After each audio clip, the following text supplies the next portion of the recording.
are prepared to break the silence.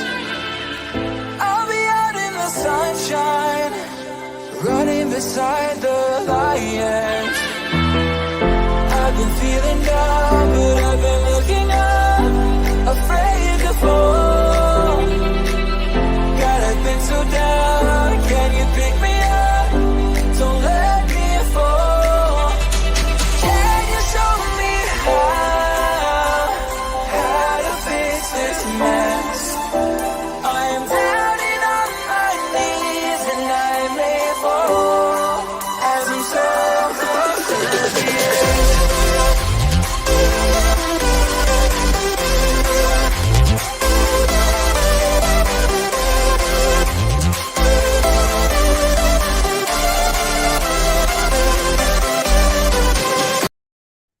Hey, and welcome back to Turf Moor House TV. Thank you very much for tuning back in with us. As I say, this is only part 2 of 3 tonight. Wasn't expecting to do, obviously, an impromptu video for the away shirt. I didn't know whether to say kit or shirt, and so I'm shit. But yeah, we are back to talk about last night's fixture. An absolute cracking result against Millwall. Even some of their fans, there were about 400 of them there. You know what? Fair play to them for actually making the trip up here, because it's a fair trek on a Tuesday night. Put it that way. So fair play to them. But we were just a different class. We were just a different class. Even their fans have said the same thing. Their fans said there was so much difference in terms of where we are to where they are, and sometimes it's nice when they tell the truth, basically. Whoever thought you'd be able to get a Cockney to tell the truth? However, if you are here to watch this, then thank you very, very much indeed. If you've stumbled across us, then please stay with us. However, as I say, thank you very much for all your support so far. Please do smash a like on this video. Absolutely. Please press that subscription button. And if you want to be notified when we next live, then hit the notification bell as well. But subscribe, it's free, it costs nothing. And also, please do like this video, because it gets it more out there. It gets us more out there into the open. YouTube acknowledges you more, the more likes you get. You can also find us on social media platforms, and I won't bore you with it. Basically, I'll just show you where you can find us.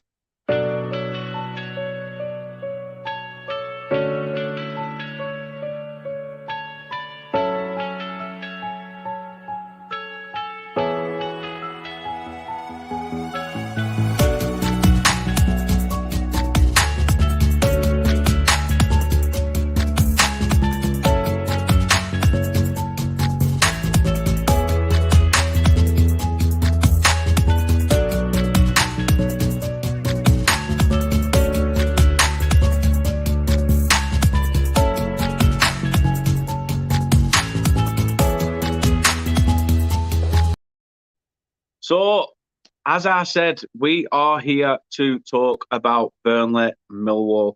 That is where you can find us, by the way. Facebook, Instagram, Twitter, TikTok, Twitch, you name it, we're on it. Everything but OnlyFans, as I say to you all. A couple of comments then before we crack on with the game itself. My little boy's in. He says, J. Rodriguez, he's one of our own. And he certainly is. He certainly is. He's banging them in for fun at the minute. Kate's in as well, the missus. She says, remember to hit the sub button if you haven't already. Turn on the notifications and hit that thumbs up. All helps the channel grow and gives Mr. Morehouse the recognition he deserves. Well, thank you very much. Mark Green's in. He says, evening, pal. Hope you're well. Great win for the Clarets.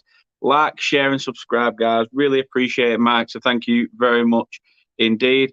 And Kate says, Burnley showing who's boss. Burnley are boss. The way they've been playing football recently. It's like I said, I've had fans on Twitter, and I'm talking to the Burnley fans specifically now. I've had fans on Twitter from Manchester United, Liverpool, Chelsea saying, what? Because I shared this saying that there was sexy football at Turf Moor. Like, nah, I don't believe you. I said, honestly, watch a Burnley game. Watch us against West Brom on Friday. Watch us against West Brom on Friday. You'll see how much we have changed. We are not Brexit ball. We are not dash ball. We are not lump over the top and hope for the best. We have got so much more about our play now, and it's fucking gorgeous to see. Absolutely gorgeous to see. So let's get into it then. Obviously, as I say, it was 2-0. Just pull up some of the full-time stats before I dissect you through the game itself. So as you can see there, Burnley 2, Millwall 0. There was a third goal for the Clarets, but Nathan Teller's goal was ruled out for offside. But let's have a look at some of the stats. I know everybody loves a good stat. So possession-wise, Burnley had 68.6% compared to Millwall's 31.4%. A total shots count of 22 for the Clarets, with 12 only in Millwall's favour. 10 on target for Burnley, with only 5 on target for Millwall. Clear-cut chances is an even playing field. Successful crosses, we only had 2 out of 17, but 6 out of 14 for Millwall. Successful dribbles, 7 out of 22 compared to 2 out of 3. 2 out of 3 ain't bad, Millwall, but you were lost 2-0, sorry. Corners, 5 to Burnley, 3 to Millwall, and 3 offsides for Burnley, 5 offsides for good old Millwall. So yeah, they're the match stats. I'll leave them up for a little bit longer while you guys can look at them and dissect them. But for me, it looked just like pure dominance. They came forward. They had the odd. I won't even say the odd scare. They came forward, and obviously at the moment, Muric has been top class. Goals have come from him, but sometimes you can go a bit like, oh, how we're going to deal with this. But Muric were on fire in that game, absolutely on fire, and we're ashamed to see him go off injured. But I'm sure we'll talk about that when we talk about the game, which we are about to. Another stat that I saw, to be honest, is Burnley so far in the Championship this season have made 3,486 successful passes. That's just in 7 games, people. 7 games. It took us until the 30th of December to reach that in the Premier League last season. So just short of 3,500 successful passes in the Championship after 7 games. I just think it's an absolute remarkable turnaround and a real feat from this Vincent Kompany team. A couple more comments then. Luke says here as well, big up, great win for you guys. Starting to gain some momentum now. Hopefully it continues. Yes, let's not forget a first win at Turf Moor this season, which is always nice to get that hoodoo off our back after 2 draws in the Championship so far. And Kate says, would love to see Burnley back in the Prem with this team, competing against the bigger names and seeing how much they've changed and what they could achieve potentially. This season's going to be one of those where if we get it right and go back up, there's a very, very, very good chance that we will put things right. And some teams will not expect the way that will not expect the new Burnley. Put it that way, they will not expect that in the slightest. So let's have a look at what was said about the game then. Vincent Kompany named an unchanged side from the team that beat Wigan 5-1 at the weekend. It was the only change was Dara Costello coming on the bench in place of CJ Egan-Riley. First off, the first opportunity of the game fell to Burnley. Johan Berg Gudmundsson, in fact, he cuts inside and fired an effort just wide of the post from outside of the area. Millwall then had a chance of their own shortly after. Andres Vogslammer, I think his name is. He saw his free kick denied by Muric. A fantastic save by Muric as well. Pushed wide for a corner. Muric then played an integral part in the next Clarets attack. The Kosovan shot stopper picked out Nathan Teller, who brought down the ball. It was just a peach. We thought it was going to, put it away. And then Charlie Cresswell, the man on loan from Leeds at Millwall, chopped Nathan Teller outside the box and give Burnley a free kick. Gudmundsson saw his curling effort, then saved by Bartosz Balakowski, the Millwall goalkeeper, and he went away for a Burnley corner, but nothing then came through it. Burnley and Kompany's men, to be fair, enjoyed plenty of that ball in that first half. It's just that Millwall's defence stood pretty tall. We had to pass it around, work the opportunities, as Kompany's been saying. But we headed into the break goalless for the first time this season in the Championship. And you just thought, is this going to be one of those nights where it's frustrating? We don't get anything out of this, but we literally just, give them hell. But second half, we came out with a little bit of fire in the bellies. And as I say, or as the football fanatics would say, they came out on the front foot. The horse did search for an opener. Obviously, we came close to a double effort from Rodriguez and Teller. Rodriguez had a shot from the edge. It's parried back to Teller, who's hit it on the half volley, and that was saved. But it was one of those, and then he sat there, and it was definitely one of those moments. Manuel Benson then came on. He then picked out Rodriguez in the box, who saw his low shot blocked. That then bounced into the path of Teller, who forced Balkowski, into a save to keep the score at 0-0. And then a few moments later, the deadlock was finally broken. Just on the hour, Benson, he curled a fucking beautiful ball into the back post. I'm not sure whether J-Rod gets a little bit of a flick on as he knocks it on from the cross. I don't think he does. It might evade him. But Vitinho has read it perfectly. And the little Brazilian wizard has just ran in and diving header at the back stick. And there's nothing the keeper could have done about it. It was fantastic. Vitinho headed home, unmarked, and Burnley had their 1-0 lead. Just moments later as well, we thought we doubled our lead as well because Teller latched onto he was offside, I think. I've not watched it back, the offside incident. But he latched onto a through ball from Rodriguez, slotted it home past Balkowski, but it was, as I say, flagged for offside. 20 minutes to go, Muric went down, and we was all like, what's happening here? So it turns out Company said it's a shoulder injury. Scans reveal it's not as bad as first expected. So he may feature on Friday, he may not. We may have to play Bailey Peacock-Farrell, who came on in that second half, obviously, when Muric went off. Then the clock ticked down, and to be honest, there wasn't really anything concrete from both sides. Nothing to shout about for Millwall at all. The golfing class, as the Millwall fans have said, was something different. But, Rodriguez grabbed his second. His second in as many games, sorry. He turned the ball on from close range. He had a bit of a stab at it first. Keeper saved it, but then he stabs it away at the second attempt and doubled Burnley's lead. So that did secure Burnley's first win of the season at Turf Moor and their second clean sheet of the campaign. Ashley Barnes came on late on in the game. Costello came on for Teller because Teller, I think, went off with cramp, and we're all a bit worried about that as well.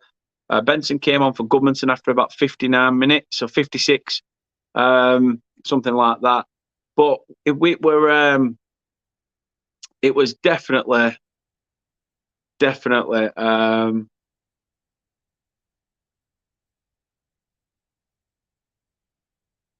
It was just one of those games.